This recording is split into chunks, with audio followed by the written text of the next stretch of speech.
Hello and welcome. Today we're going to be talking about shark attacks. So here's my note card. Just the front, not the back. So who here watched Shark Week this past week? I wish I could have seen more of it because it's the best week ever, right? Well, some people think so. Are you afraid of sharks? When you think of swimming in the ocean, do you worry about shark attacks and fatalities? It's okay if you do. A lot of people do. And it's normal. But the sad truth is, we as humans have probably increased those odds. Shark attacks are not 100% preventable. They are natural, but they're not 100% preventable. However, we can do some things to prevent them. And we're going to go over some of that today. So a little bit about me. My name is Brianna. I have always dreamt of being a marine biologist. What I've wanted to study is great white sharks. So it's perfect, right? Wanted to study sharks my whole life. And I've kept up my own research. Unfortunately, I am in the medical field now because of an event that occurred my senior year. But I have never given up on that dream, and I do hope to get to achieve it one day. As you saw in this video, that is my daughter, Joanna, and she may pop in and out. So, as we continue, let's fight for sharks. It's gonna be great. Sharks are great, okay? So we're gonna discuss some risks, some true factual risks of actual shark attacks. We're gonna discuss the fear of sharks and media when it comes, to those shark attacks and what we could do differently. So, did you know that there's a higher risk of drowning than there is for a shark attack? Kind of crazy, right? A lot of us don't think we could be attacked by, a lot of us don't think we could drown, but we would think that we could be attacked by a shark. Kind of backwards.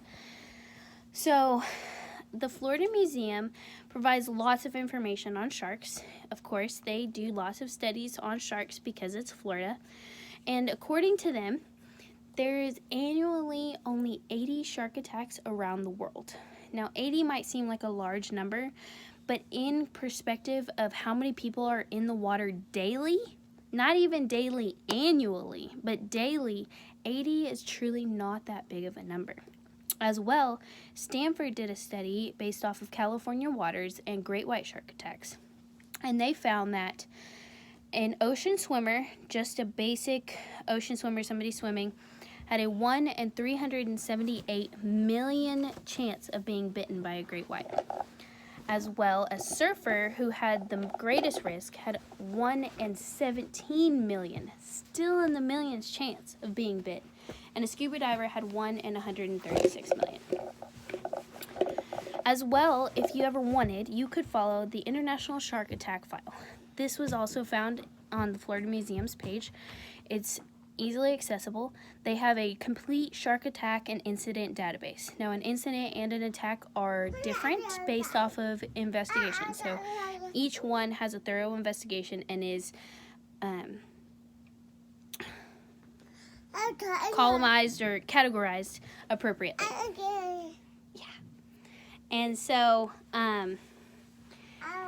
if you wanted to find that, that's accessible to the media. As well, it is given every year to government agencies, beach safety people, all sorts of people, to give them advice on what to do to decrease shark attacks.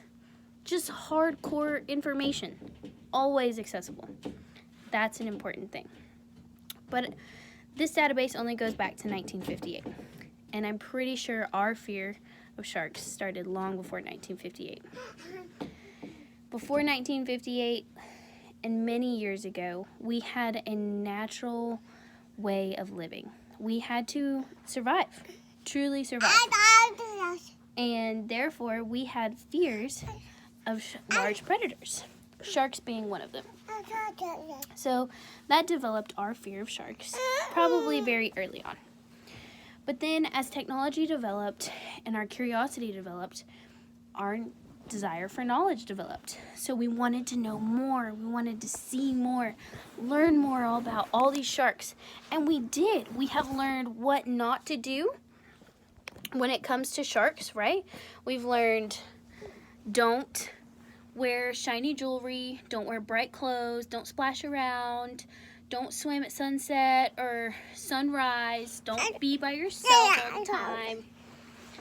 We've learned what not to do, but some of those are actual misconceptions too.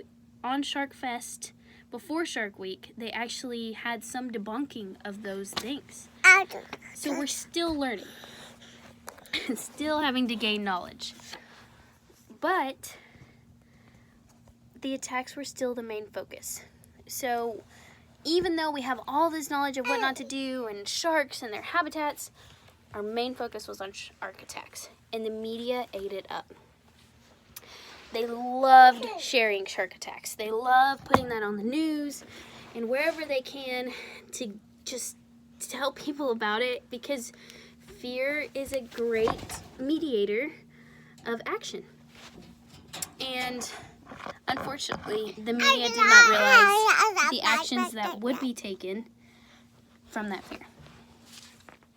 We have turned sharks into a recreational activity by cage diving and wanting to swim with sharks. And even though I say that as a bad thing, it's something I would love to do, and I still know it's a bad thing. But I want to do it naturally. I would rather be scuba diving and swim with a shark that just happens to come my way naturally than to do it in a cage, because honestly, we're associating food with humans. We are putting chum in waters and putting a human with the chum, and now sharks are thinking, oh, look, it's a human, dressed kind of like a seal, dressed kind of like this or that or whatever, but there's always food with them. So for the rest of us who are just swimming in the ocean, at the beach or whatever, we just got an increased risk because of all those people who want to associate us with food.